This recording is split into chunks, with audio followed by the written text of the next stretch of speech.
Olá, boa noite, sejam todos bem-vindos ao Jornal da Cidade Online. Estamos começando mais um Contraponto na companhia de Roberto Mota e hoje o nosso querido convidado é o Marcelo Rocha Monteiro, procurador de Justiça e professor da UFRJ. Marcelo, muito obrigada por aceitar falar com a gente. Olá, tudo bem? Prazer estar aqui. Mota. Boa noite, Camila. Mais um prazer estar aqui de novo com você, nesse dia especial, né? Que a gente tem tanta coisa para falar. Marcelo, o senhor comentou nas suas redes sociais que vivemos em um manicômio jurídico. O ministro Alexandre de Moraes chegou a fazer um requerimento para ele próprio e deferiu. Como você vê essa ação do Alexandre de Moraes? Estamos num manicômio jurídico? E não é que ele deferiu o requerimento dele? Eu vi. Quem haveria de dizer, né? Eu pensei que ele fosse indeferir o próprio pedido, né? Que surpresa, ele deferiu. Essa pode levar isso como piada, né? Essa pode ser entendido como piada, né? Toda a ideia do que a gente chama na justiça criminal de sistema acusatório é essa. Se você requer, se você pretende, se você tem uma postulação, não é você que decide, né? Você não pode decidir julgar a sua própria pretensão, decidir o seu próprio pedido, né? Então é por isso que quem postula, quem requer, quem pede a condenação, por exemplo, é o Ministério Público, né? E quem decide se condena ou não é o juiz, né? Quem postula uma busca e apreensão, uma investigação é o Ministério Público ou eventualmente a polícia, né? E quem decide é o juiz. O juiz não pode postular, né? Porque ele tem o poder de decisão. Então, tudo que ele pretender, ele vai conseguir, né? Então, para ele se manter nessa posição de neutralidade, né? Que aparentemente o Supremo, ou pelo menos alguns ministros, abandonaram, ele não pode pedir nada. Ele tem que ficar parado, inerte, esperando a polícia pedir, esperando o Ministério Público pedir, né? E aí tomar uma decisão se aquilo deve ser deferido ou indeferido. Então, nós chegamos a esse grau de insanidade, né? Que o sujeito, né? O juiz pede para ele próprio, né? E, para surpresa de ninguém, ele defere o que ele pediu, né? Aliás, se ele indeferisse o que ele pediu, seria também engraçado, né? Seria um manicômio num outro aspecto. Roberto Mota. Camila, isso é uma situação muito preocupante, porque a separação dos poderes é um dos fundamentos da República, né? Cada poder tem as suas limitações, cada poder tem a sua missão, e a gente sabe que isso é um equilíbrio instável, que na história dos países esses limites são testados, mas sempre dentro de bom senso, de razoabilidade. E a pergunta que fica é: se estabelece o manicômio judiciário, o que impede, né, de se estabelecer o manicômio legislativo e o manicômio executivo, né? O manicômio executivo a gente sabe que é pouco provável, porque hoje a gente tem um presidente que, se quisesse fazer isso, já teve muitas oportunidades para fazer isso e, na verdade, tem caracterizado o seu comportamento por um autocontrole que os outros poderes não têm demonstrado. Mas é uma situação muito preocupada e eu fico feliz que a gente possa contar com pessoas como Marcelo Rocha Monteiro, que eu tenho a honra de chamar de amigo há muito tempo, e que tem não só a clareza de se expressar sobre isso, mas também a coragem de falar sobre assuntos tão importantes nesse momento crítico. Marcelo, a prisão do Roberto Jefferson, ela é legal ou ilegal? A prisão do ex-deputado Roberto Jefferson é mais uma ilegalidade numa sequência de atos ilegais, né, que nós estamos assistindo já há algum tempo, né? A ilegalidade começa no fato de que essa prisão foi decretada no bojo de um inquérito instaurado pelo Poder Judiciário, tá? O Poder Judiciário não pode instaurar inquérito. a função de instaurar procedimento de investigação, né? Inquérito não é processo, né? O lugar do juiz é o processo, né? É lá que ele atua. Ele preside o processo, né? Ele profere uma decisão, um julgamento ao final do processo, mas o inquérito é um momento anterior, um momento de investigação, né? Quando acontece um crime, ou supostamente acontece um crime, nós vamos à polícia, né? Para que a polícia investigue esse fato, né? Havendo também a possibilidade do Ministério Público fazer essa investigação. No nosso sistema, investigação não é função de juiz, né? Por investigação, né? Claro, muitas pessoas estão nos assistindo, não são profissionais do direito, né? Então, por investigação, a gente quer dizer aquela atividade de buscar provas, né? De tentar apurar o que aconteceu antes de iniciar o processo, né? Para que depois, com essas provas, com essa apuração concluída, um promotor possa formalmente acusar alguém de um crime, e aí a gente dá início a um processo presidido por um juiz, tá? Não estamos falando de processo, nós estamos falando de uma atividade pré-processual, que é a investigação criminal, que é basicamente função da polícia, às vezes em conjunto com o Ministério Público, mais até da polícia do que do MP, mas o MP também participa. Então, quem instaura inquérito é a polícia.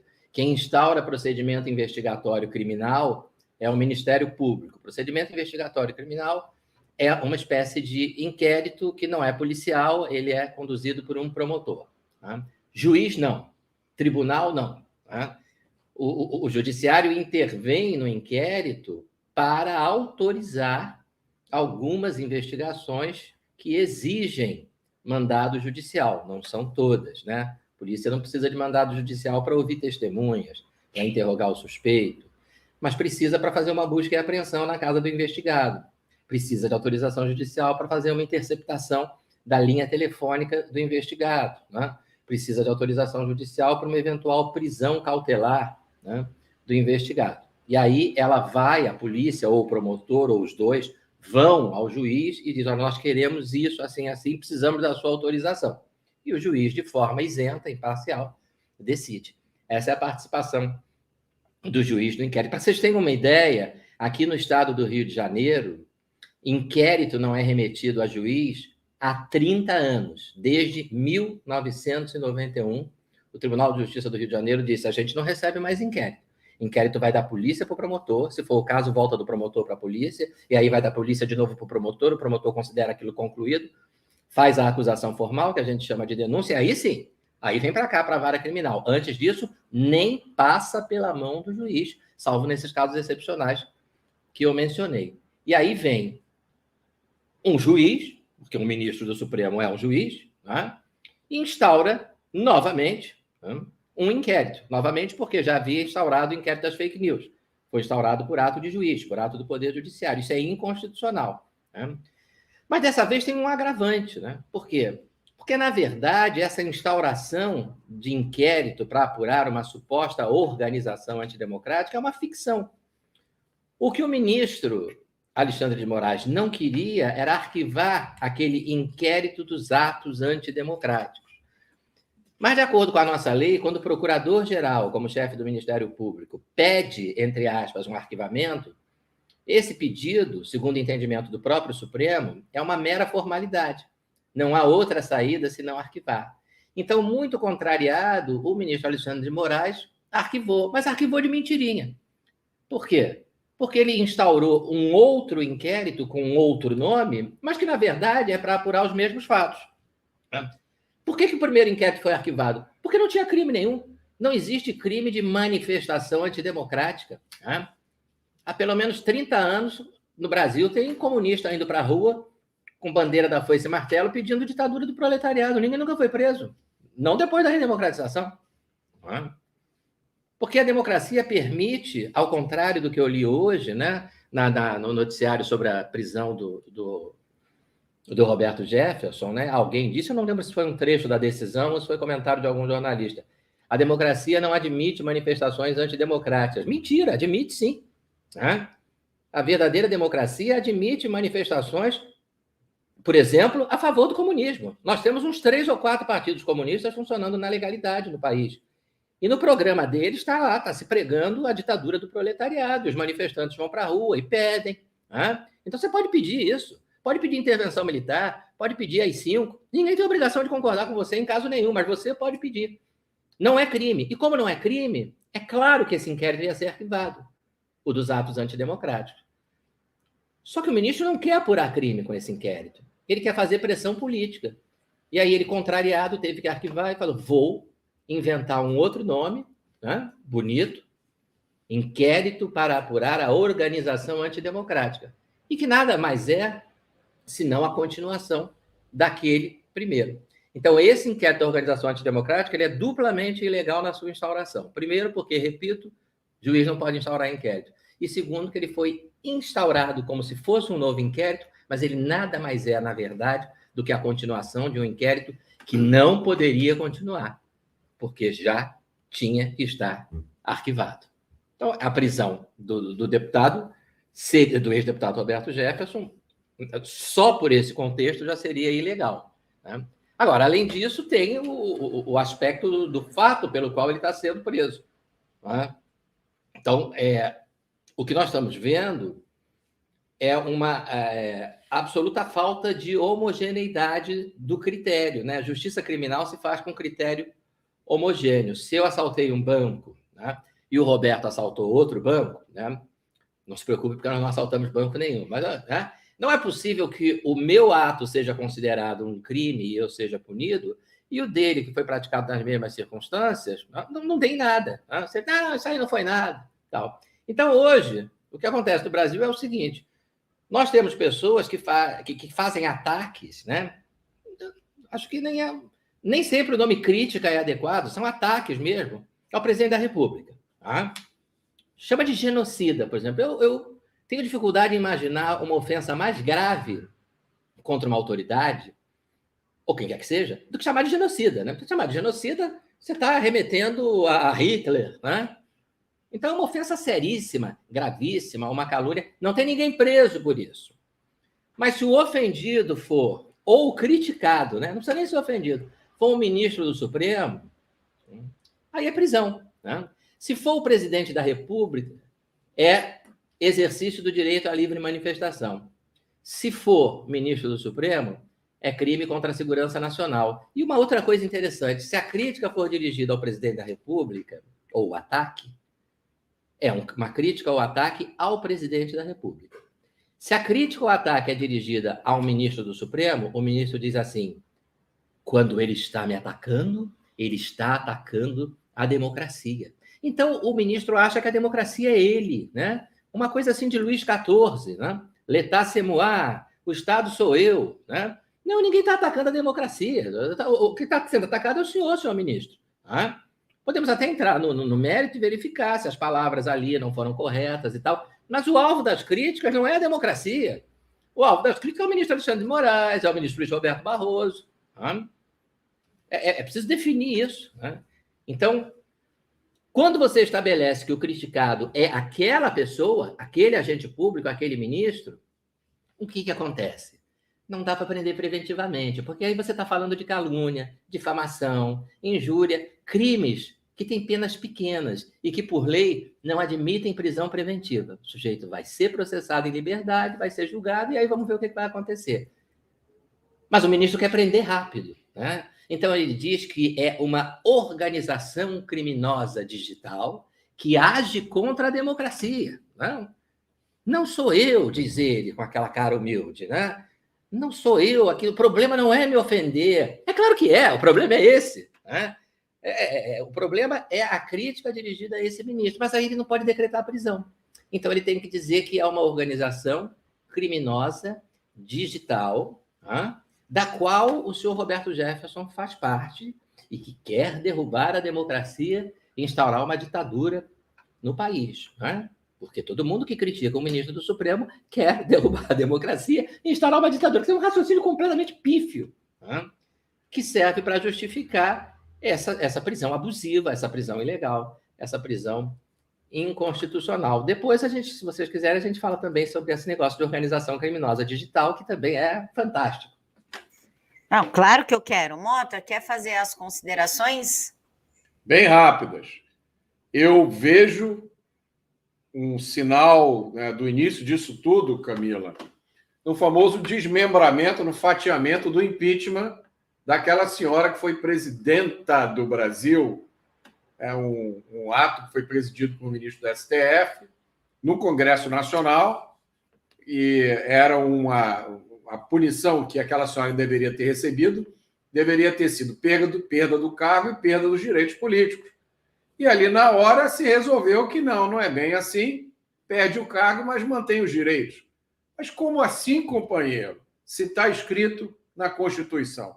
Eu acho que ali se abriu um precedente e começou um processo, Camila, de desmascarar a esquerda. Né? A esquerda largou a sua máscara, porque uma das grandes bandeiras da esquerda, depois de 1988, sempre foi a defesa da Constituição. Né? A defesa da Constituição serviu para justificar inúmeras barbaridades, inúmeros absurdos jurídicos.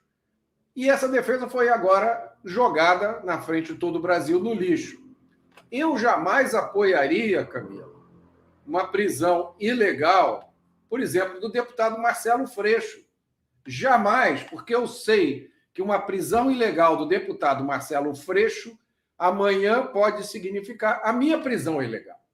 Mas eu vi hoje o deputado Marcelo Freixo, um tweet dele, não só aplaudindo a prisão do ex-deputado Roberto Jefferson, como pedindo a prisão de outras pessoas.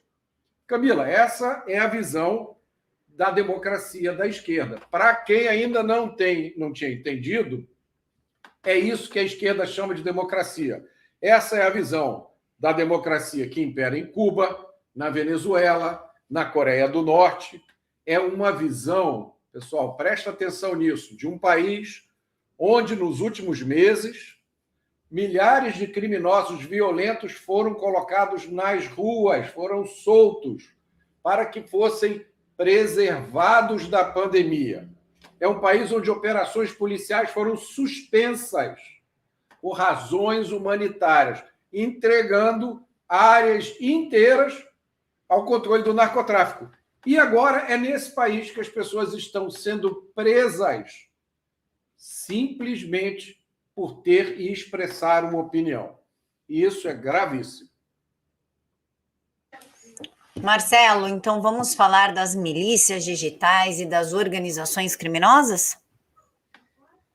Vamos. Vejam como é criativo o ministro Alexandre de Moraes. Não é? Ele quer prender o ex-deputado Roberto Jefferson. E aí ele esbarra no seguinte problema. O Roberto Jefferson não é deputado. Né? Ele foi, não é mais. Ele não tem, portanto, foro especial. Deputado federal tem foro especial no Supremo. Ele só pode ser julgado pelo Supremo. Ele só pode ser processado perante o Supremo.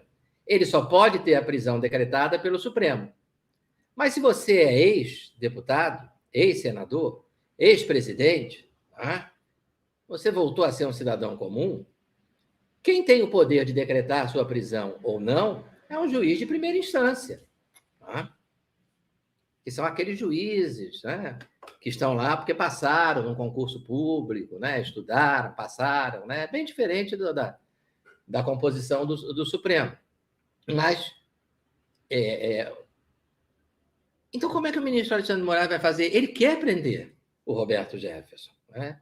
Então, ele faz o seguinte, ele diz que existe uma organização criminosa digital. Né? Antigamente, no artigo 288, a gente usava um outro nome, não era organização criminosa que o Código falava, era formação de quadrilha ou bando.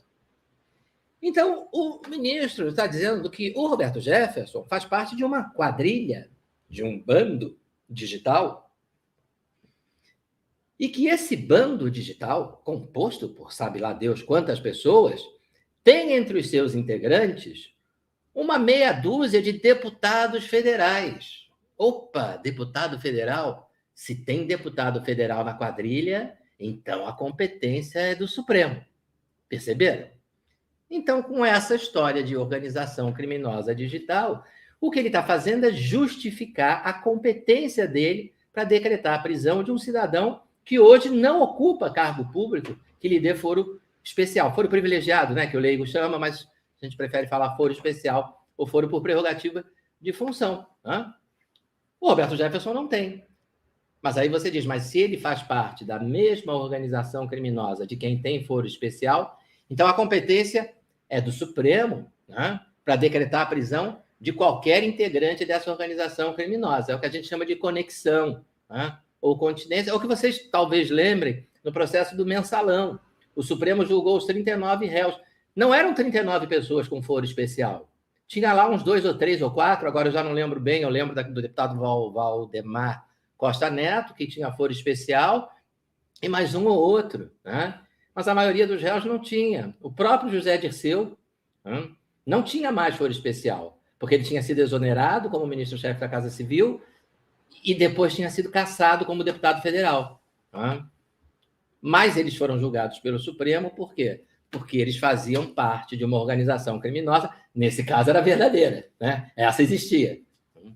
E nessa organização criminosa existiam integrantes que tinham, sim, foro por prerrogativa de função, foro especial por serem deputados, acho que eram 2 ou 3 deputados, agora eu já não lembro mais dos detalhes. E aí, o que você faz para replicar essa situação de organização criminosa? Você chama de organização, isso parece piada. O que é a organização criminosa narrada, né, ou criada, inventada, né, por essa ficção jurídica que é a decisão do ministro Alexandre de Moraes? A organização criminosa é o seguinte: o Roberto Jefferson faz um post falando mal do Supremo. Tá? Aí você, Camila, compartilha esse post. O Roberto também. A minha prima também. O meu vizinho da frente também. O cara que mora lá no Acre, que nunca viu a gente na vida, também gostei desse post, vou compartilhar. Logo, todos nós fazemos parte de uma quadrilha. É esse o raciocínio surreal do ministro. Compartilhou o post? Quadrilheiro. Né? Integrante de organização criminosa digital. Não, ministro, é que tem um botãozinho lá na rede social que é compartilhar. Qualquer pessoa pode fazer isso. Não precisa se reunir num subterrâneo e dizer nós vamos aqui criar uma rede do mal. Não é nada disso, né? Isso é tudo ficção jurídica para justificar a decretação de uma prisão que ele, né, ministro do Supremo, não poderia ter decretado, mesmo que ela fosse cabível. Ela não é. No mérito, ela não é. Eu entendo que ela não é. Mas se ela fosse cabível, ela só poderia ser decretada por um juiz de primeiro grau. E aí ele inventou a organização criminosa digital, da qual você faz parte, talvez até com direito à carteirinha, no momento em que você compartilhar o post de alguém criticando um ministro do Supremo. Roberto Mota, as considerações são suas, mas eu quero pedir aqui o pessoal do chat, gente, cadê o like? Vocês têm que dar o like aqui para ajudar o canal também, compartilhar nas redes de vocês, para que as pessoas tenham acesso a informações que a grande mídia não dá. E como o chat está cheio, quem puder fazer as perguntas através do superchat para que eu consiga ler, nós agradecemos de coração. Roberto Mota. Milícia digital virou um termo de guerra política. É igual discurso de ódio.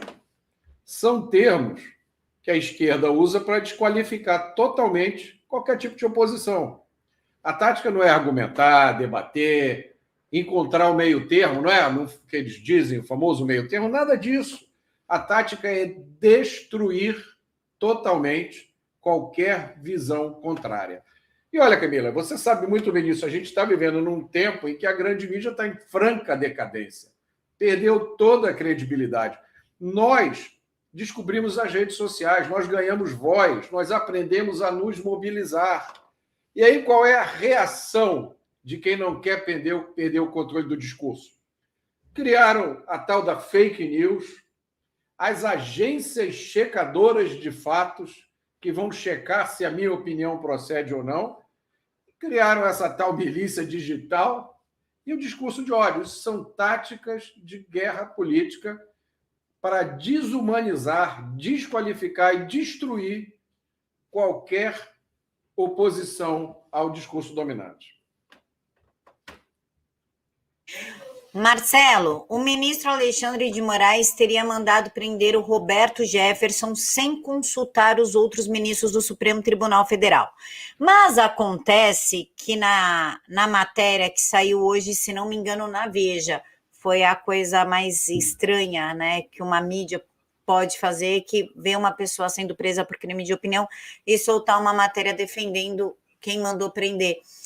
Dentro dessa matéria, a Veja afirma que o STF, pela primeira vez, está em harmonia e agindo em grupo, digamos assim, que o Alexandre de Moraes se tornou ali à frente deles e que eles estão dizendo amém para tudo.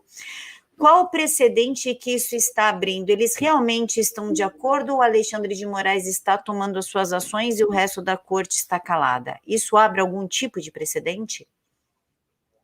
O que nós temos visto na atuação do ministro Alexandre de Moraes tem sido na linha de atuar, atirar primeiro e fazer as perguntas depois, né? Atuar de forma isolada. Eu me lembro do caso Daniel Silveira, em que um diálogo, né, transmitido numa sessão do Supremo, televisionada, em que o ministro Marco Aurélio dizia ao presidente do tribunal, né, o ministro Fux, na presença do ministro Alexandre de Moraes, olha, tem um pedido de liberdade provisória feito pela defesa. Pedido de liberdade, todo mundo sabe, né? Réu preso, pedido de liberdade tem prioridade. E o relator não solta os autos, não libera os autos para o colegiado poder apreciar o pedido. E aí o ministro Alexandre de Moraes, com um cara assim de poucos amigos, interpela o ministro Marco Aurélio, dizendo, mas o relator sou eu. O relator sou eu. O senhor está querendo contestar a minha posição de relator? E o ministro Marco Aurélio, com aquele humor, aquele sarcasmo, né, que caracterizava, às vezes, as suas palavras, ele diz, eu brigar com o relator? Deus me livre, de jeito nenhum. Ainda mais quando o relator é um xerife. Então, esse tipo de atuação, né, de xerife, de delegado de polícia, que não é própria de um delegado de polícia. Preside um inquérito e ele atua de forma...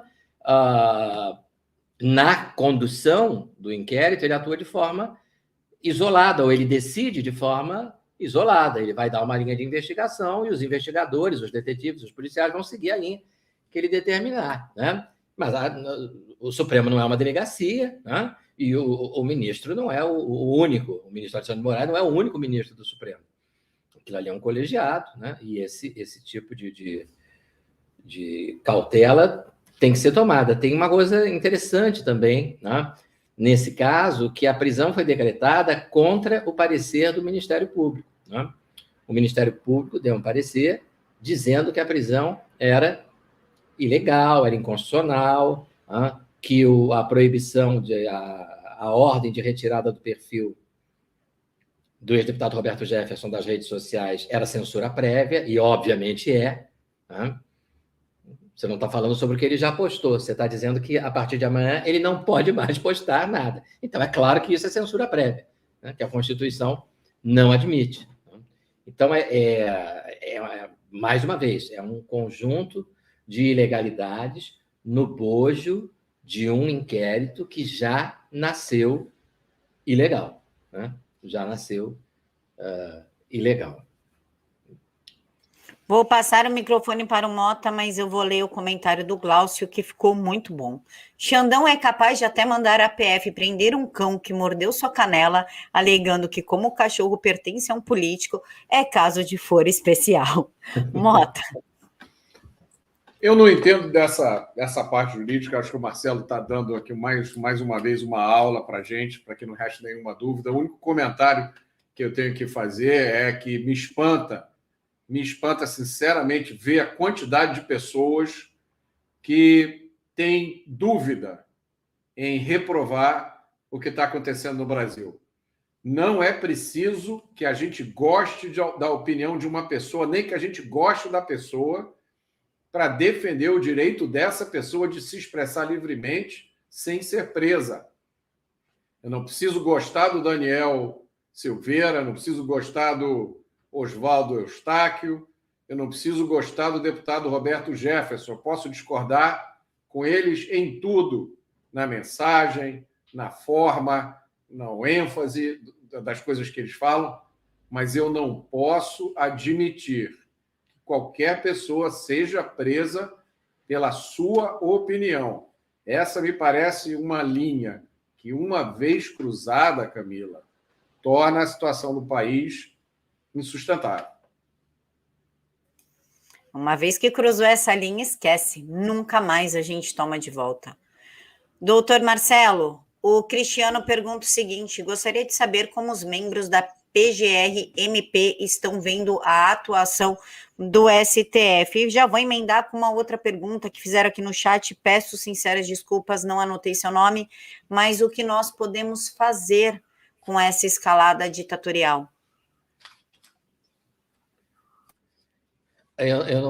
Eu sou membro do Ministério Público Estadual, né? Então não tenho como responder aí sobre a PGR, né? Que é o MP federal. Eu posso responder que eu, como membro do Ministério Público e como professor de Direito Processual Penal, eu estou horrorizado, né? Eu passo as minhas aulas respondendo a perguntas de alunos: professor, como é que o Supremo pode fazer uma coisa dessas? E aí eu acabo dando quase sempre a mesma resposta. Olha, explicação jurídica não existe. Do ponto de vista jurídico, nada disso se sustenta, né? Isso nunca foi feito antes, né? Nunca foi feito antes porque a lei jamais admitiu, né? Então, não adianta, a explicação jurídica não tem, né? A explicação é política, né? Se vocês quiserem explicação política, a gente pode conversar. Mas sobre explicação jurídica, vocês esqueçam, porque realmente, juridicamente, você tem coisas discutíveis no direito. Claro, o direito não é ciência exata, né? Mas as ilegalidades que o Supremo está cometendo são tão indiscutíveis, né, que hoje, por exemplo, eu tive conhecimento de um autor de processo, não vou declinar o nome aqui, né, que disse o seguinte, né: realmente é tudo ilegal, isso que o Supremo está fazendo, mas diante dessa situação, né, diante do que o Bolsonaro vem fazendo, vem falando, né, o jeito é isso mesmo. Então, veja, né, a ideia de que os fins justificam os meios, né, a ideia de que o devido processo legal pode ser relativizado, né, porque, afinal de contas, temos esse presidente horrível, não é? Então, que se rasgue a lei, porque, se for para combater o presidente, vale tudo, né?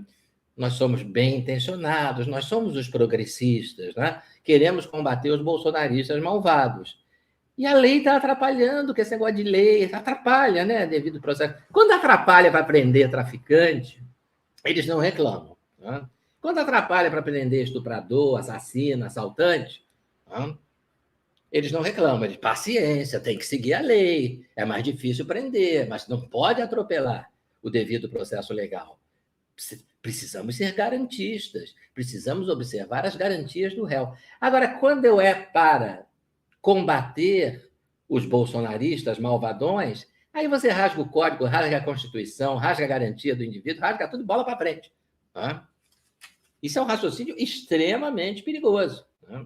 Extremamente perigoso, porque ele vai desembocar num Estado autoritário ou num Estado totalitário, onde, para combater o inimigo, vale tudo, né? É isso que o nosso direito está se transformando. Você sabe, Camila, que quando eu era estudante de direito e estagiava no escritório do meu pai, que era advogado, né? Não era criminalista, eu acabei me tornando criminalista, meu pai era civilista. Mas eu cheguei a estagiar no escritório dele e tinha uma estante enorme, com várias prateleiras, com uma coleção de revistas. Chamava de revista, eram livros, na verdade. Revista de Jurisprudência do Supremo Tribunal Federal. E ali você tinha as decisões do Supremo ao longo de décadas, né? E eu dizia: pai, mas isso tudo aqui... Ah, meu filho, mas tem muita coisa importante aí, são decisões que são referência para o direito, né? O Supremo hoje é uma referência para o direito, só que é uma referência ao contrário, né? Eu chego para os meus alunos e digo, tá vendo essa decisão assim, assim, assim? Tá tudo errado, né? Isso é o que vocês não têm que fazer, isso é o que vocês não podem responder na prova, não podem responder no concurso, você vai ser reprovado. Se você responder isso no concurso para juiz, está reprovado, no concurso para o Ministério Público, está reprovado. Então, veja que tristeza, né? Hoje, o Supremo é uma referência do que é errado no direito brasileiro. Inclusive, Rocha, quando prenderam aquele vândalo que tacou fogo no Borba Gato, a esquerda toda se movimentou para soltar ele, acho que uns 10 dias só preso, e falaram que a prisão era injusta, que era ilegal, que ele estava fazendo ali uma manifestação para pautar o debate. Quer dizer, colocar fogo no monumento de São Paulo é manifestação, não é vandalismo, e a prisão é arbitrária. Agora, prender, por exemplo, o deputado Daniel Silveira, está tudo certo, porque ele é da base bolsonarista, né, da base do Congresso. E nós também temos a Flor de Lis, né, Monteiro, que foi presa somente hoje. Quanto tempo atrás que ela cometeu esse crime e continuou solta, inclusive dentro do Congresso? Roberto Mota, eu gostaria de ouvir as suas considerações. Vão ser super rápidos, que o Marcelo, a gente tem que aproveitar o tempo do Marcelo aqui. É só para responder a pergunta, o que é que nós podemos fazer? Nós não podemos aceitar, nós não podemos nos calar. É isso que a gente pode fazer hoje, levantar nossa voz. E o que está acontecendo é simplesmente um processo político para inviabilizar o mandato de um presidente eleito com 58 milhões de votos. O resumo é esse. O pior lado desse espetáculo, Camila, é a gente ver pessoas que se dizem de centro, moderadas, eu sou democrata, eu quero uma terceira via, apoiando isso. Estão apoiando a destruição gradativa de tudo que caracteriza o Estado de Direito. Por que elas estão fazendo isso? Porque estão de olho no poder, porque estão achando, Camila, que com elas não vai acontecer isso. Só vai acontecer isso, como o Marcelo falou, com os malvadões bolsonaristas, né? E aí, de novo, vem a tática de manipulação da linguagem. Qualquer um que não concorde com isso é imediatamente classificado como bolsonarista, seja ou não apoiador do presidente, né? E eu deixo claro que eu sou, mas tem muita gente que não é, e mesmo assim tem medo de abrir a boca, porque na hora que falar vai ser chamado de bolsonarista, disso, daquilo. E essas pessoas, esses políticos estão todos de olho no poder, achando que o que está acontecendo hoje, que o que aconteceu com o Daniel, com o Oswaldo, com o Roberto Jefferson, não vai acontecer com eles. E o comentário que eu tenho para fazer é: tolinhos, vocês vão ser os próximos. Estudem um pouquinho de história, olhem para a Venezuela, que é aqui do lado. Ou até para Cuba, né, Roberto Mota? A Revolução de 1960, quando eles usaram os homossexuais para conseguir ascender ao poder, quando chegou, mandaram construir um campo de concentração para homossexuais. O trabalho te transforma em homem. Foi uma coisa absurda. Olha para a Rússia, olha o que aconteceu com o cara que era o braço direito, né, do Lenin, que foi o criador do Exército Vermelho, Trotsky. Na hora que ele resolveu discordar do grande líder, ele teve que ir para o outro lado do mundo, né, foi se refugiar no México, e acharam ele lá e mataram ele com a picaretada na cabeça. Isso é o socialismo democrático. É o ódio do bem, a democracia do amor. Monteiro, o Roberto Jefferson ele foi preso com base na Lei de Segurança Nacional, que é a mesma lei que está sendo usada nos inquéritos e para manter o Daniel preso. Só que essa lei ela foi revogada, se não me engano, na quarta-feira. Isso significa o quê? Ou que a prisão não deveria ter acontecido, inclusive o Daniel já deveria estar solto, lembrando que ele pagou fiança já tem mais de mês, não era para estar solto mesmo, ou o Roberto Jefferson pode ser solto em pouco tempo, já que essa lei foi revogada. E emendo a pergunta, ela poderia ser usada, já que foi revogada, porém ainda não foi sancionada? Se a modificação na lei, a lei nova que revogou a lei antiga, ainda não foi sancionada, então a lei antiga ainda não foi revogada, ainda está em vigor. Mas, quando se trata de lei penal, tão logo entra em vigor uma lei nova, mais benéfica, ela imediatamente tem que retroagir. Tá? A lei penal mais benéfica, que melhora a situação do réu, retroage, né? É o que a gente chama de lex meteor. Tá? Você está cumprindo pena porque estava vendendo maconha e se amanhã vem uma lei dizendo que deixa de ser crime o comércio de maconha, você tem que ser imediatamente posto em liberdade, né? É o contrário da lei, da lex gravior, né? A nova lei penal mais grave, né? Essa nunca retroage. Né? Se você praticou uma conduta que não era crime, né? E no mês seguinte essa conduta passa a ser crime, você não pode ser preso, porque quando você praticou, não existia essa lei criminalizando aquela sua conduta.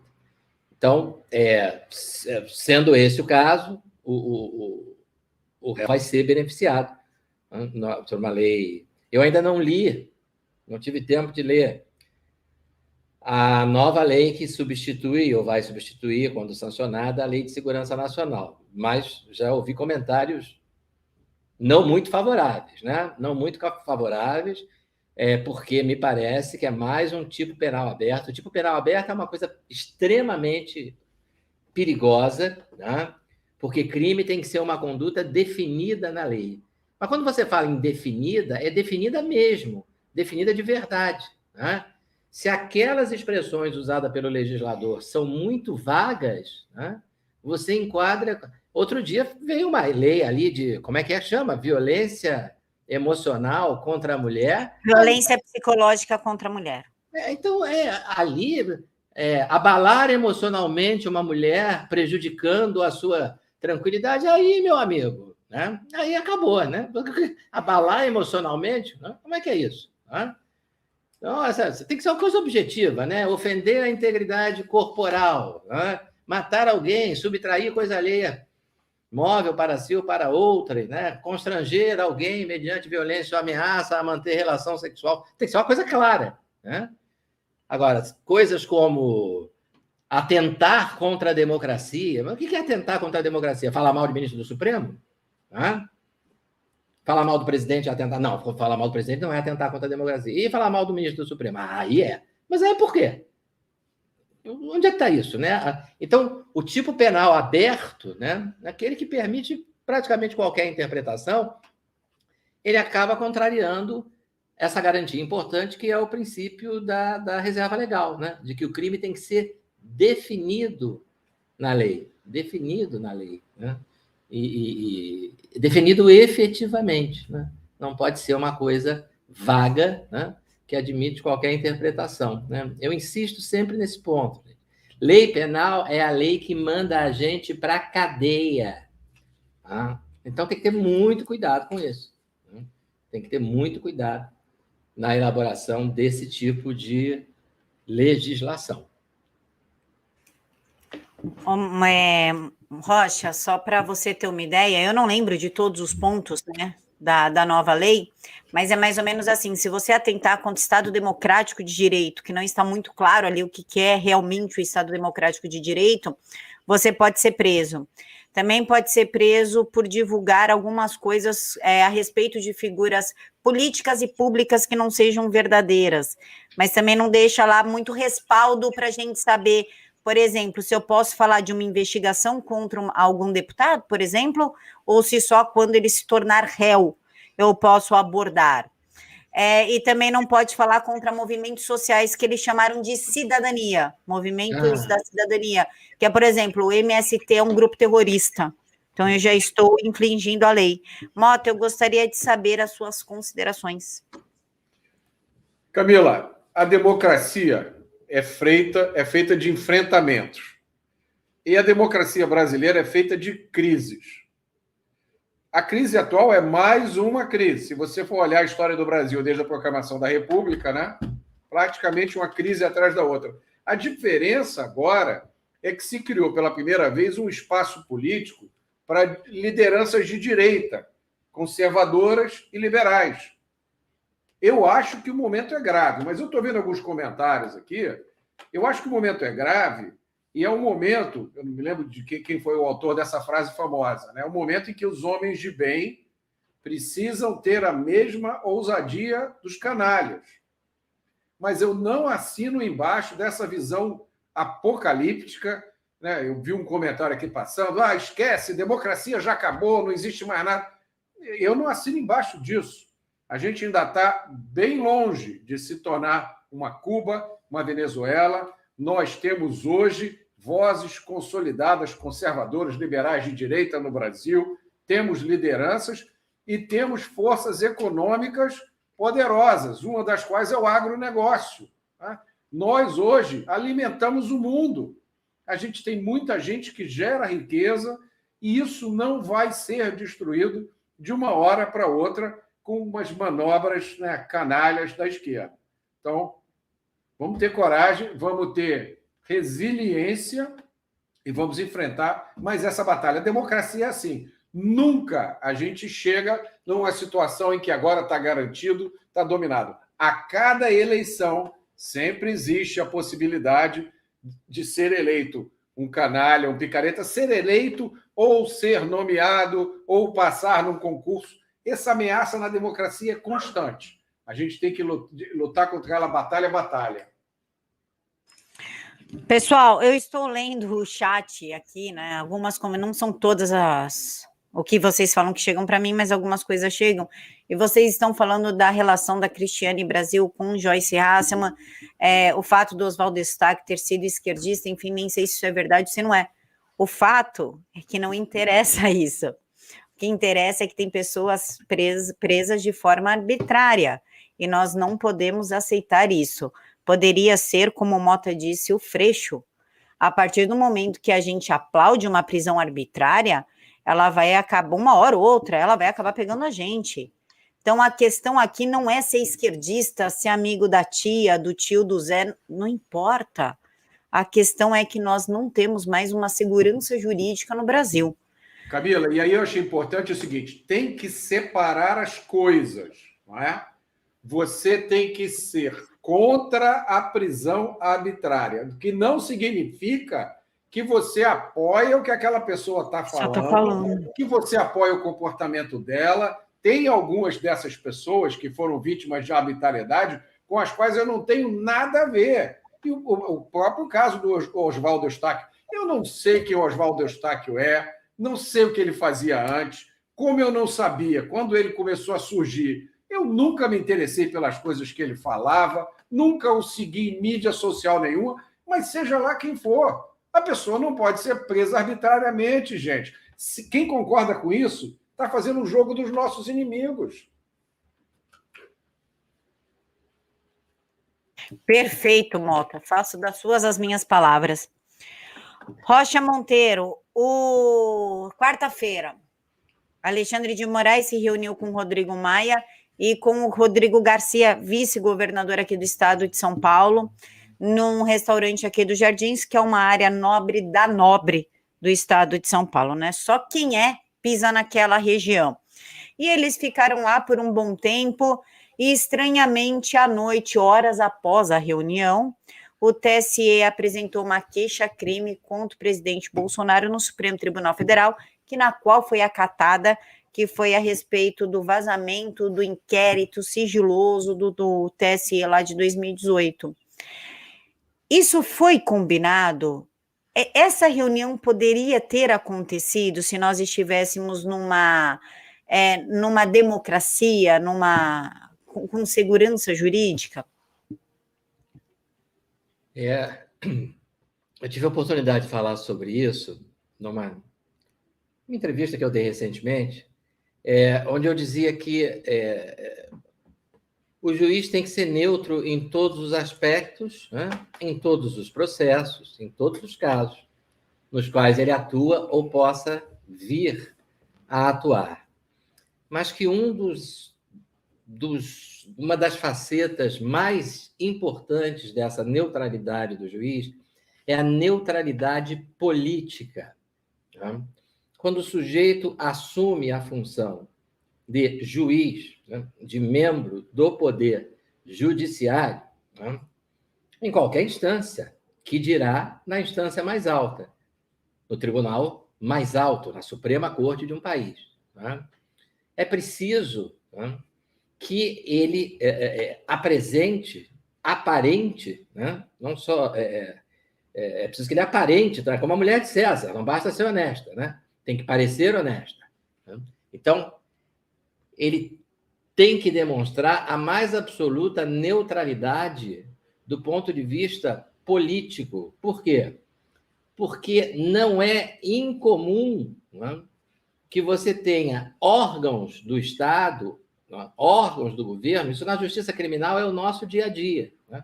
Você tem um conflito de interesses entre órgãos do Estado, de um lado, né? Polícia, por exemplo. Né? A polícia na investigação e o investigado. Numa ponta está o interesse da polícia na investigação. Na outra ponta está o direito do investigado ao sigilo telefônico, que a polícia quer quebrar. A inviolabilidade do domicílio, que a polícia quer quebrar. Tá? A liberdade, que a polícia quer quebrar, com pedido de prisão. E é o juiz que vai mediar, né, esse conflito, vai julgar esse conflito de interesses e dizer, olha, nesse caso a polícia tem razão, eu vou autorizar a prisão. Nesse aqui não tem, eu não vou autorizar. Nesse caso, a polícia tem razão, eu vou autorizar a busca domiciliar. Nesse não tem, etc. Então, outro exemplo, que não é com a polícia, mas que deixa as coisas ainda mais claras, porque é um outro órgão exercendo função tipicamente policial. Função de investigação. Comissão Parlamentar de Inquérito. Todo mundo está percebendo o número de ilegalidades praticadas pela CPI da Covid. Né? É quebra de sigilo de sites, né? Enfim, de órgãos da mídia. Né? Quebra de sigilo só se justifica quando há crime. De que crime essas pessoas estão sendo acusadas? De que crime esses sites, esses canais, essas empresas de comunicação estão sendo acusados? Você não define crime nenhum e já parte para a quebra do sigilo. Isso é ilegal. Nessa hora, a pessoa que está tendo o seu direito prejudicado, ela precisa acreditar na neutralidade política do Supremo, porque ela tem que ir ao Supremo, ela precisa ir ao Supremo para pedir ao Supremo que revogue essa quebra de sigilo decretada pelo senador fulano de tal. Pelo senador Renan Calheiros, esse campeão da moralidade na política brasileira. Agora, se você verifica que é um alinhamento político entre ministros da Corte Suprema, alguns deles, e figuras do mundo da política que fazem oposição ao atual presidente da República, se fosse um alinhamento com políticos que são da situação, seria prejudicial do mesmo jeito, Ministro do Supremo é juiz, então ele não pode ter encontros, conversas, né? Não pode, pelo amor de Deus, fazer lobby no Congresso Nacional. Vocês já viram um ministro da Suprema Corte indo à Câmara dos Representantes ou ao Senado americano para fazer lobby a favor ou contra a aprovação de um projeto de lei? Isso não existe. Né? Se você quer fazer isso, peça a exoneração do seu cargo de juiz e concorra a uma eleição, né? Seja eleito, e aí vai fazer política. Então, não pode ter isso. Né? O judiciário tem que preservar a sua neutralidade sempre, mas quando se trata de política partidária, de fazer oposição ao presidente, né? De ser a base de apoio do presidente, não pode ter nada disso. Juiz não pode fazer essas coisas. Né? Porque aí vai o sujeito lá e diz, olha só, eles quebraram meu sigilo, a minha empresa faz documentário, faz... Eu não tenho... Qual é o crime para quebrar o sigilo bancário da minha empresa? Vocês vão indeferir isso, vão revogar esse negócio, essa má arbitrariedade, né? Aí o ministro vai dizer, não vamos revogar, não. Né? Vai fazer um discurso bonito, escrever 30 páginas, né? Quanto mais injustificável a decisão, maior o número de páginas. Por quê? Porque ele sabe que essa CPI tem um objetivo claro de desgastar o presidente da República, do qual ele não gosta, ele já fez discurso criticando, o colega dele de tribunal já disse que o governo do presidente parece o nazismo, a colega dele, a ministra, já falou no desgoverno Bolsonaro, né? Todo mundo virou comentarista político. Não fazem questão de esconder a sua posição política.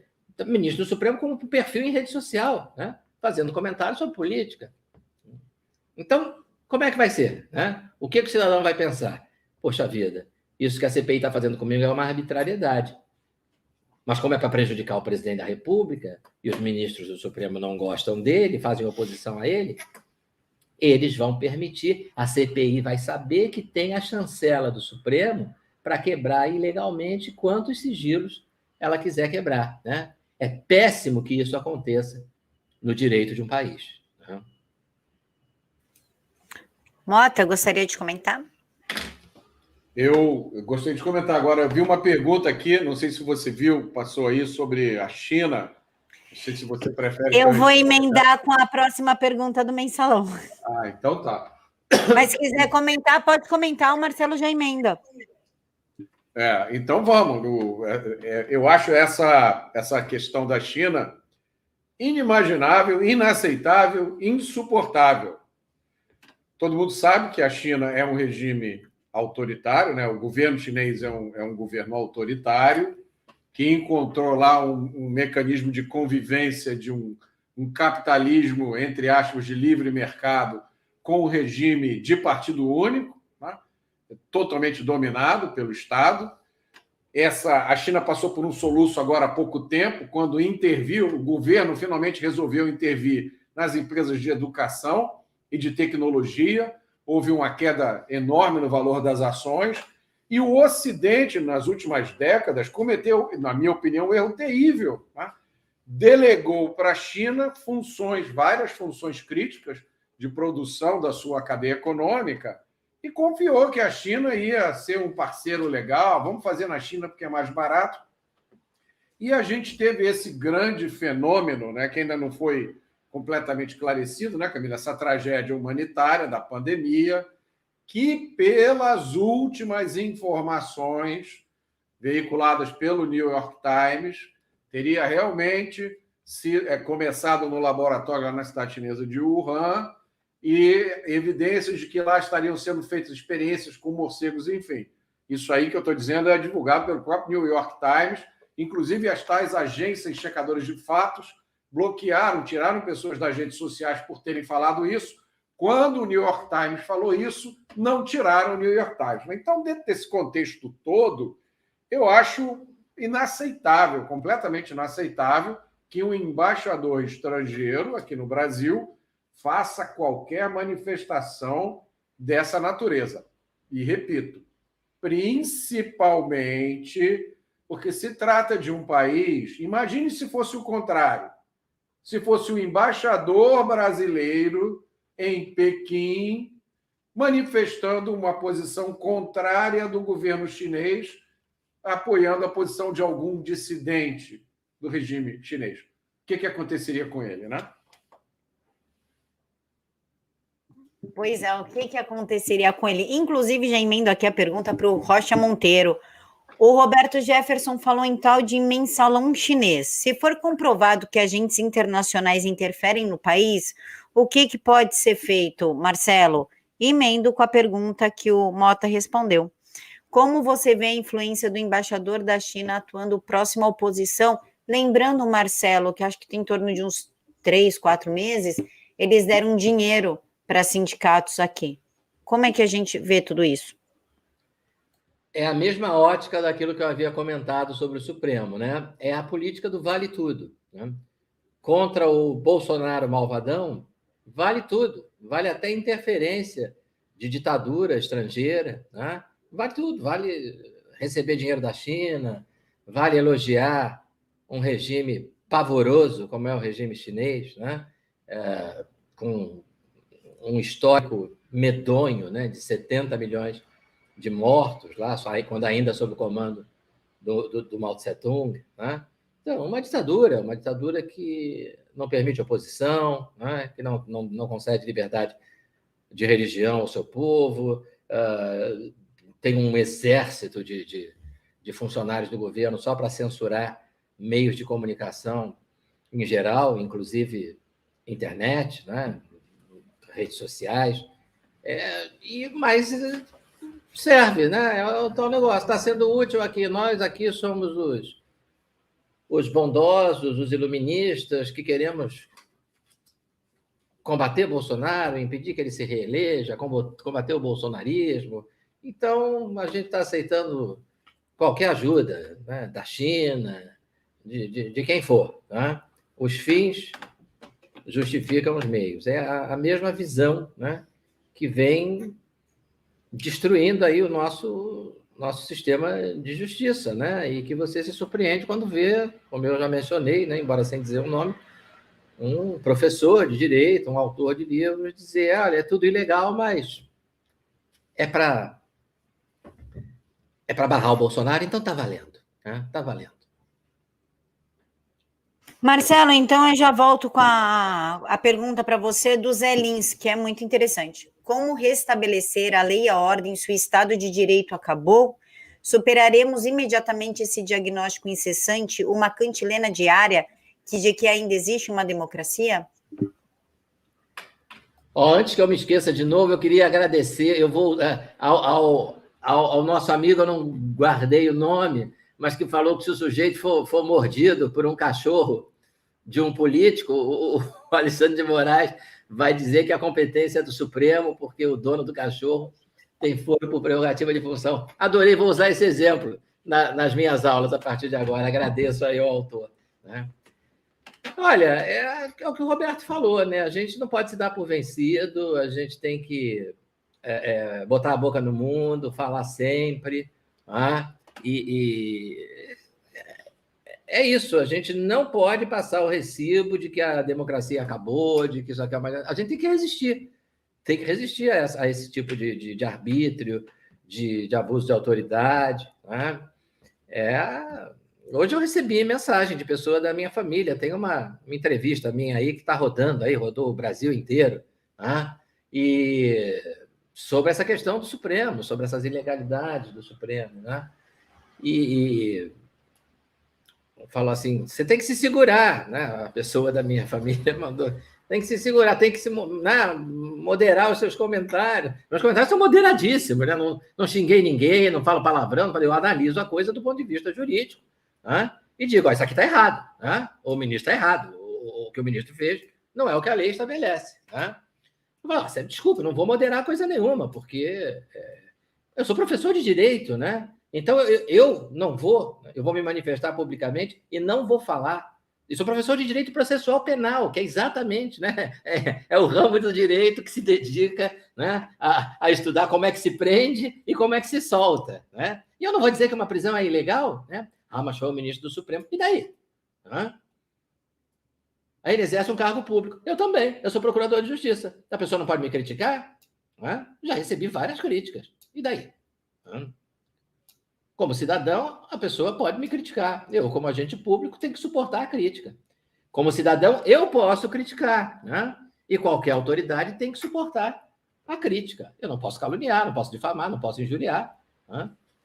Mas posso dizer, isso está errado. Né? Isso é uma ilegalidade. Então,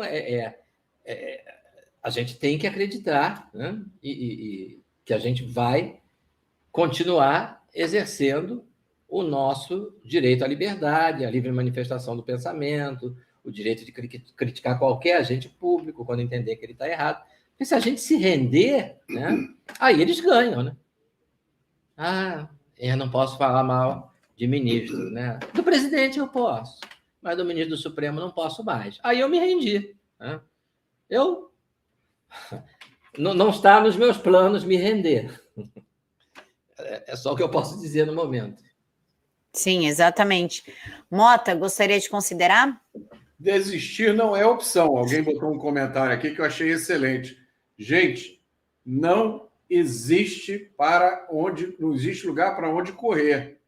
Isso que a gente está vendo acontecer aqui no Brasil está acontecendo em maior ou menor medida quase no mundo inteiro. O avanço sobre as liberdades individuais com a desculpa da pandemia, a gente viu acontecer na maior nação do mundo.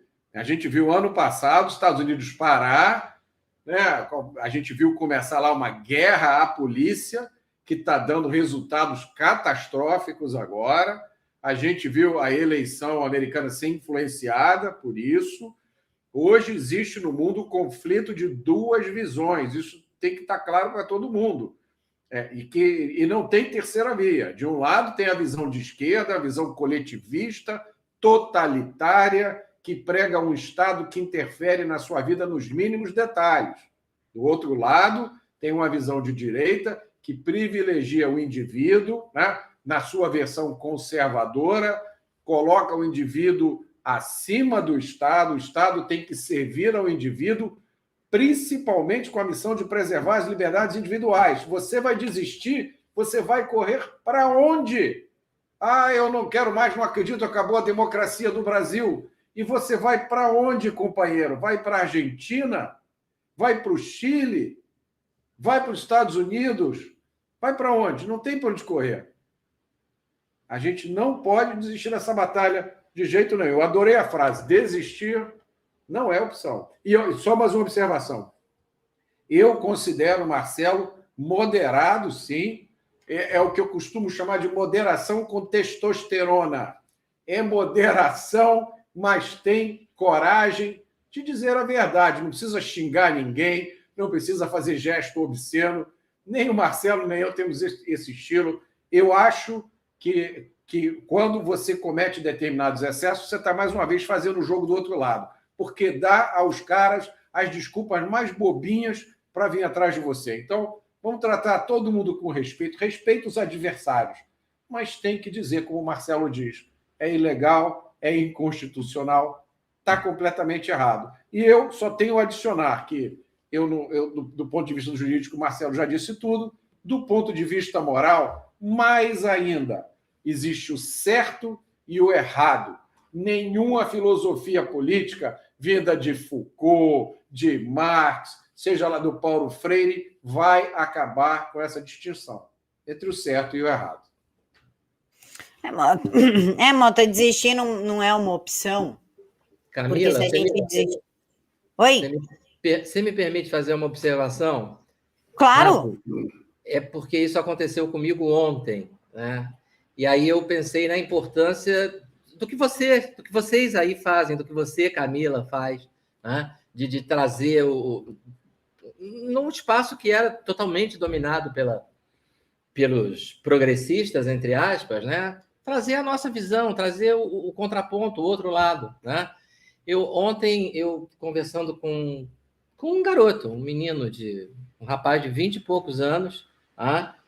E ele tinha visto um vídeo meu, eu participei de uma solenidade aqui, de um ato de apoio a policiais do Rio de Janeiro que enfrentam essa barra pesada que vocês sabem tão bem, né? Do crime organizado aqui, mesmo quem não é do Rio sabe, né? Quem é do Rio e trabalha nisso, então, poxa. E falando sobre o episódio do Jacarezinho, né? Em que eu dizia que a conduta dos policiais, né, foi uma conduta correta. Eles foram recebidos com tiro de fuzil. O primeiro a morrer foi um policial executado com um tiro na cabeça, e eles tiveram que atirar porque senão morreriam outros, né? E aí eles mataram 25, 26 marginais de fuzis, portando fuzil, e eu falei, olha, é isso, essa é a conduta legítima, né? É uma inversão de valores, porque aqui no Rio estão planejando, Camila, construir um monumento em homenagem aos que tombaram na chacina do Jacarezinho. E o rapaz horrorizado falava para mim, como você pode defender uma chacina dessas? Eu falei, mas você não me ouviu, né? Você não me ouviu? Você não viu que não estou defendendo chacina, né? Eu estou defendendo policiais que agiram dentro da legalidade. Não, você é um defensor da morte, né? Eu falei, não, você não está respeitando a minha opinião. Não, mas você não tem opinião. Isso que você está falando não é opinião. Isso é um discurso de ódio. Olha só que coisa horrível, né? Que o pensamento esquerdista vende para jovens como esse, que eu tenho certeza, eu sei exatamente onde é que ele ouviu essa ladainha, né? Então, assim, a nossa opinião, a opinião conservadora, não tem lugar. Não pode se manifestar a opinião de que bandido que atira na polícia dá ao policial o direito de atirar nele, né? De que criminoso que morre depois de matar policial não tem que receber monumento com o nome inscrito em lugar nenhum do mundo, que isso é uma inversão de valores, né? Então, a nossa opinião passa a ser um discurso de ódio E isso justifica que nós sejamos censurados, que os nossos perfis sejam excluídos de redes sociais, que, eventualmente, um ou outro possa até ser preso. Tá? E você está vendendo isso para um jovem de 23, 24 anos. Tá? Eu fiquei muito assustado com isso. Tá? Muito assustado, porque de repente eu virei um vilão ali, um mau caráter que não tem direito de dizer o que pensa, porque aquilo que ele pensa não é uma opinião, né? É um discurso de ódio, é uma defesa da morte, né? Se essas pessoas... Não estou falando desse menino, porque ele, na minha visão, ele é uma vítima de uma espécie de lavagem cerebral. Mas se as pessoas que promovem esse tipo de lavagem cerebral tiverem a oportunidade de, ao assumir o poder já estiveram aqui no Brasil, mas tiverem a oportunidade de voltar ao poder e implantar um sistema que faça exatamente isso, Camila, calar a tua voz, tirar o teu programa do ar, elas vão fazer isso. É o que o Roberto está alertando. Elas vão fazer isso. E vão dizer, nós estamos fazendo o bem, porque a opinião deles não é opinião, é discurso de ódio. Liberdade não é para isso. Tá? Camila, deixa eu aproveitar, só contar uma historinha rápida, que eu sei que o Marcelo... Por gentileza, Marcelo. Ô, Roberto. Oi, eu sei nem se ele lembra, mas é só para mostrar o outro lado da história, né? Eu estava um dia com o Marcelo no restaurante, comendo um hambúrguer com os amigos, e aí tinha um rapaz saindo do restaurante, entregador de iFood, tá? E aí ele passou pela gente, ele olhou para a mesa, parou, aí chegou perto assim do Marcelo. O senhor não é o doutor Marcelo Rocha Monteiro? Aí o Marcelo todo tímido, né? Que o Marcelo é assim, mas ele é todo tímido. Aí o Marcelo falou, sou eu. Aí o rapaz falou assim, poxa, eu sou seu fã pra caramba, eu sigo o senhor nas redes sociais, vejo tudo que o senhor posta, leio tudo que o senhor escreve. Para você ver a importância, Camila. Eu sou fã do Monteiro, então não tenho o que falar, né, Rocha Monteiro? Já me salvou muitas vezes. Então, eu tenho uma admiração gigantesca pelo Monteiro. Marcelo, você é um dos autores do livro Sereis como Deuses, o STF e a subversão da justiça. Mais do que nunca a justiça está sendo subvertida. Você pode falar um pouquinho sobre o livro, por gentileza? Quer dizer, isso foi uma iniciativa, como aquele anterior Inquérito do Fim do Mundo, né? Que foi um super sucesso de venda e tal. E aí a Cláudia, né, a minha querida amiga, colega, promotora de justiça no estado do Paraná, Cláudia Piovesan Rodrigues de Moraes, a gente podia fazer um outro livro, né, focando nos casos de abusos do Supremo, mas que tenham a ver especificamente com a questão do ativismo judicial, né? Do Supremo invadindo atribuições do presidente da República, do governador do estado do Rio de Janeiro, né? Ministro do Supremo virando secretário de Segurança do Rio de Janeiro, dizendo onde é que a polícia pode agir, onde é que não pode. Tá? Do que ainda não aconteceu, mas a gente sabe que existe o risco, que é o Supremo querer legislar sobre aborto, né? Querer legislar sobre drogas, né? Do que já aconteceu, do Supremo criando lei penal, né? Função que é só o Congresso, né? Pode criar lei penal. Né? E aí, cada um escreve sobre alguma coisa e tal. Né? Eu até peguei um capítulo, meu capítulo é um capítulo sobre o Scalia, um grande juiz da Suprema Corte Americana, que era o inimigo número 1 do ativismo judicial. Né? No Supremo, eu acho que ele trabalhava, no Supremo brasileiro, ele trabalhava uns 2 meses e infartava, que eu acho que ele não resistia mais do que isso. Né? E aí eu faço uma comparação, né, de alguns casos e tal, mas, enfim, era sobre isso, né, sobre o Supremo invadir a competência de outros poderes e agir como se fosse um poder sem limites, né? Como se o nome Supremo Tribunal Federal significasse que ele é o órgão supremo do país, né? Ele é o órgão supremo do Poder Judiciário, né? Mas ele não está acima do Poder Legislativo nem do Poder Executivo. Ele não está acima do Presidente da República. E aí, vamos fazer, cada um escreve um tema, vamos lá. E qual vai ser o nome? Qual vai ser o nome? Qual vai ser o nome? E aí alguém teve essa ideia, não sei, acho que foi a própria Cláudia, não é? Todo mundo concordou imediatamente. Sereis como deuses. Né? Porque é isso. Né? Quer dizer, hoje o Supremo se enxerga como um poder ilimitado. Né? Um poder sem limite. Não pode haver poder sem limite numa democracia. Né? Poder sem limite só existe em monarquia ou em ditadura, né? Como a da Coreia do Norte, por exemplo, ou numa monarquia absoluta, né? Que são poucas hoje. Né?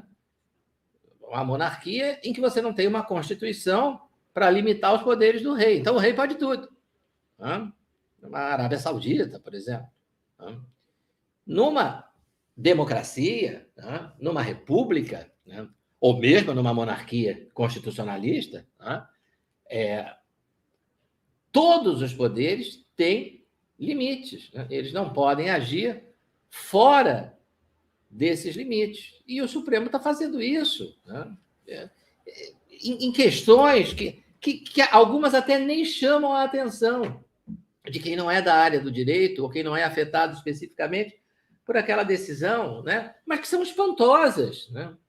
Porque é uma evidente invasão do poder. Eu dou um exemplo que não chegou a ser uma repercussão. O presidente Bolsonaro baixou a alíquota de importação de armas curtas de 20% para 0%. Está escrito na Constituição com todas as letras. Prerrogativa do presidente da República alterar alíquotas de impostos de importação. Está lá, escrito. Não tem o que interpretar. É prerrogativa do presidente da República. E aí ele cumprindo uma promessa de campanha, né, de facilitar o acesso do cidadão comum a armas, né, armas curtas, revólver e pistola. Não é para fuzil, não é para nada disso. É só revólver e pistola. Né? Nós sabemos que essas armas existem fabricantes estrangeiros que fazem produtos de boa qualidade, mas que para o brasileiro chega caro. Porque então ele, para facilitar, baixou. Aí vai lá, PSOL, a mesma turma sempre, né? PSOL, PSB, Rede, não sei mais o quê, vão lá, cai no ministro Fachin. Ele, olha aqui, quero que o senhor dê um jeito nisso. Aí ele vai lá e diz, volta para 20%. Mas volta por quê? Não, porque eu sou contra esse negócio de armar a população. O senhor é contra, mas o que interessa que o senhor é contra? O senhor como cidadão, né? Pode ser contra, pode ser esquerdista. O senhor já foi militante do PT, todo mundo sabe. O senhor fez campanha para Dilma, todo mundo sabe disso. Tá? Não tem nenhum crime nisso, porque o senhor não era ministro do Supremo agora. Mas agora o senhor é. Então, agora a sua visão política do mundo, a sua visão ideológica, né? O senhor guarda para em casa, na hora do jantar, né? O senhor comenta com a sua família. Pô, mas esse Bolsonaro, hein, baixou de 20% para 0% a alíquota de importação de arma. Isso vai facilitar o acesso do povo à arma. Isso é muito ruim, porque, para mim, quem tem que ter arma é só a polícia. Cidadão não pode andar armado e tal. Ótimo, essa é a opinião dele. Mas ele não pode colocar isso no voto. Ele colocou isso que eu estou falando no voto dele. Né? E deu uma liminar para que a alíquota voltasse a ser 20%. Ou seja, ele pegou uma prerrogativa do presidente da República e rasgou. Falou, a Constituição diz que é do presidente, é o presidente que decide a alíquota, mas quem vai decidir sou eu. Né? Por quê? Porque eu quero. Então, é isso, né? É ser como Deus. Né? O Scalia, esse é o título do meu capítulo, era um juiz que sabia que não era rei. Né? Alguns ministros da nossa Suprema Corte têm certeza de que são deuses. Roberto Mota, quer comentar? O meu comentário é que nisso tudo o povo é um mero detalhe. O eleitor é um mero detalhe. Um mero detalhe. Não vou nem entrar na questão das urnas, né, que daria aqui um outro programa, mas eu só menciono, por exemplo, no meio dessa confusão toda, a reforma eleitoral, né, que foi aprovada, que essa reforma eleitoral, a comissão especial, a primeira proposta da comissão especial virava o sistema todo de cabeça para baixo.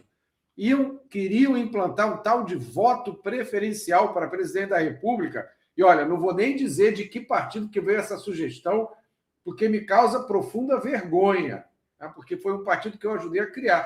Mas era um voto em que você ia votar para presidente, você dava 5 votos. O voto no primeiro lugar, voto no segundo lugar, voto no... Você já imaginou um negócio desse? Aí inventaram um tal de sistema distrital misto, onde metade das vagas iam ser eleitas pelo sistema proporcional, que ninguém entende, né, o sistema atual, a outra metade pelo sistema distrital. Enfim, povo é um mero detalhe, eleitor é um mero detalhe, nossa obrigação é só ir lá de 2 em 2 anos e eleger alguém que, depois de eleito, não vai fazer nada do que a gente quer, não vai dar nenhuma satisfação para a gente e vai se engajar nesse jogo de poder aí. Marcelo, agora no que diz respeito à segurança pública no Brasil, vocês acham que existe uma relação entre facções criminosas e facções políticas no Brasil? Sim, já existe isso, né? Você já tem facções criminosas que procuram eleger, né? Apresentar candidatos para cargos eletivos, né? Para que eles usem esses cargos públicos para beneficiar essas facções, não é? Eu vejo 2 tipos, né, de atuação nesse sentido. Uma pela mais direta, né? Quer dizer, um sujeito que é efetivamente integrante de uma facção criminosa concorrendo a um cargo eletivo e eventualmente se elegendo, né? Você já tem isso, né? Não vou dizer que tenha em grande quantidade, mas já tem isso. Mas existe uma outra maneira, né?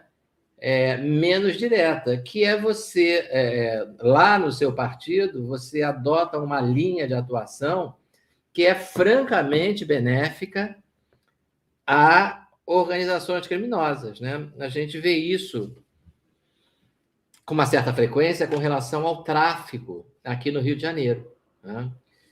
Toda vez que uma operação policial atinge o tráfico, existe uma mobilização de certos grupos políticos com os seus contatos na mídia, né, para ficar caracterizado que o problema ali é a polícia, né? O problema não é aquela facção que domina aquela comunidade há anos, que humilha os moradores, né, que estupra as filhas adolescentes dos trabalhadores honestos que moram ali e eles não podem reclamar, senão eles morrem. O problema é aquela operação policial. Meu Deus, para que operação policial? Deixa aquela turma em paz, né?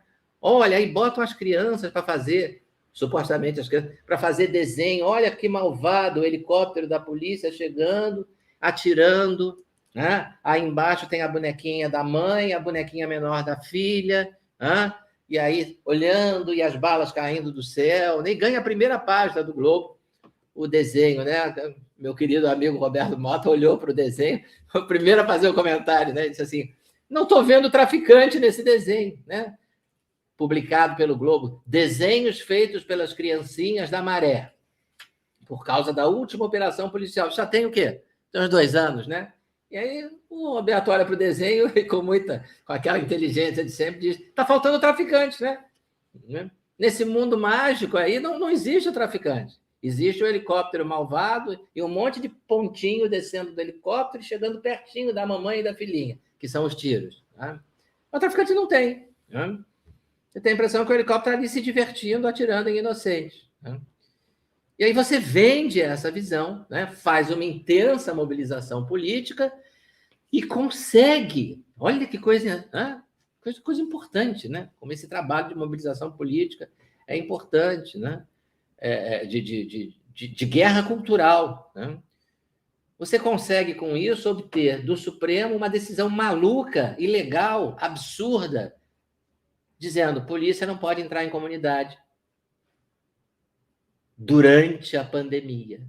Como se tivesse alguma lei, né? Dizendo que durante a pandemia o crime não pode ser reprimido. E aí isso é louvado, é vendido. Eu vou fazer, todo lugar que eu vou fazer, eu faço esse apelo. Então, vou aproveitar aqui esse teu programa, que eu sei que tem um público imenso. Né? Por favor, quem souber de um país, né, em que o tribunal, a corte mais alta, né, proibiu a polícia de combater o crime, por favor, me mande a informação, porque até onde eu sei é caso inédito na história do mundo. Né? A polícia ameaçando de processo policial que reprimir o crime, né? Que prender bandido. Conheço caso de policial processado por não prender o bandido. Isso eu conheço, é prevaricação. Né? Mas aqui é o seguinte, o Supremo está dizendo para o policial do estado do Rio de Janeiro, se subirem lá para prender o traficante, vocês vão ser responsabilizados, está escrito assim na decisão, civil, administrativa e criminalmente. Vai responder a processo administrativo, vai responder a processo civil e vai responder a processo criminal. Você vai ser preso, você, policial, como ousa perturbar o traficante? O Supremo não vai permitir um absurdo desse. Né? Deixa o traficante em paz. Quem souber de outro país que tenha isso, manda para mim, manda para a Camila, que ela envia para mim. Porque eu estou para encontrar ainda uma coisa tão absurda. Né? E que nasce desse tipo de visão. Roberto Mota. É isso, Camila. As próprias facções surgiram, historicamente, né, por um contato que aconteceu no presídio de Ilha Grande, entre presos políticos da época, né, de esquerda, com os criminosos comuns. E aí os criminosos comuns aprenderam a como se organizar em facções. E a gente aqui no Rio, e isso está se espalhando pelo Brasil inteiro, sofre o terror de um ecossistema que é composto por políticos populistas, corruptos, narcotráfico, ideólogos de extrema esquerda e ONGs de direitos humanos. Esse ecossistema gera muito dinheiro, gera muito poder, e o resultado disso, olha, eu vou contar uma história, o Marcelo estava lá, foi um evento do Ministério Público, mais ou menos 4 ou 5 anos atrás, no auditório do Ministério Público do Rio de Janeiro. Era uma audiência pública, eu fui, no palco estava o senhor Freixo, com mais umas 8 ou 10 pessoas da turma dele, representantes de ONGs de direitos humanos. Nesse evento estava o secretário de segurança da época, o chefe de polícia civil da época, o chefe de polícia militar da época, Camila.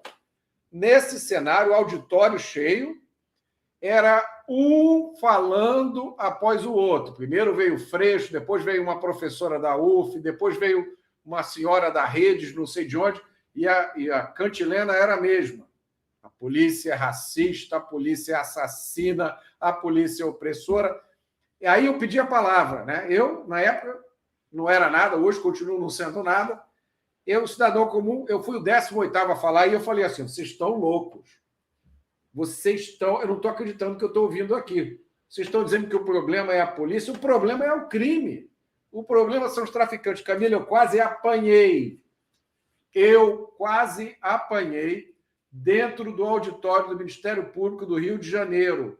Se não tivesse alguns policiais lá na plateia, eu teria apanhado da turma dessa ONG, dessa turma que o Marcelo descreveu aí, desse garoto que veio falar com ele ontem, avançaram em cima de mim. Esse é o resumo da história. Marcelo, eu vi que você levantou o dedo, quer falar? Não.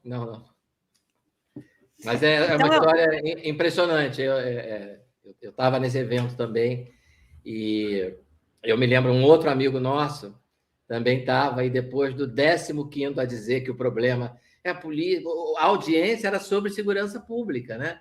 E as pessoas dizem, mas a polícia é uma coisa terrível, tem que controlar a polícia, tem que segurar a polícia. Não, a polícia mata, a polícia faz.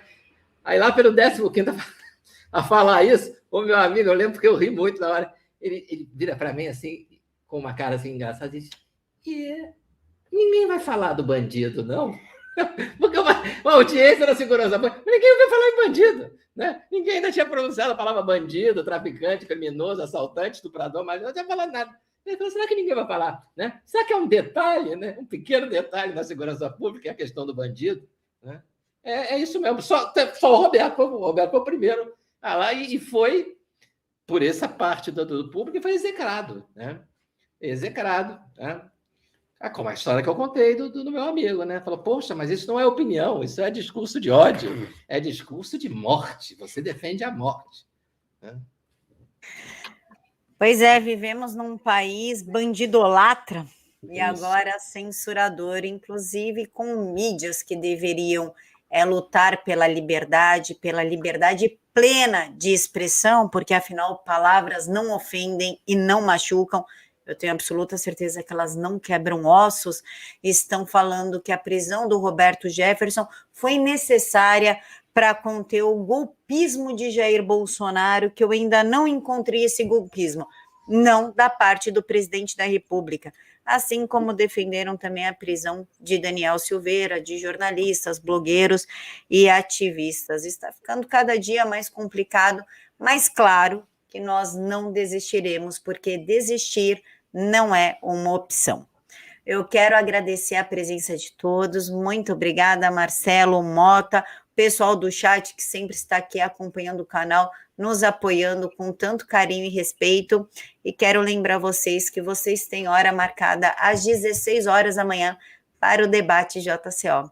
Fiquem todos com Deus, uma boa noite, que Deus os abençoe. Boa noite, tchau, tchau, Camila, tchau, Marcelo, obrigado a todo mundo.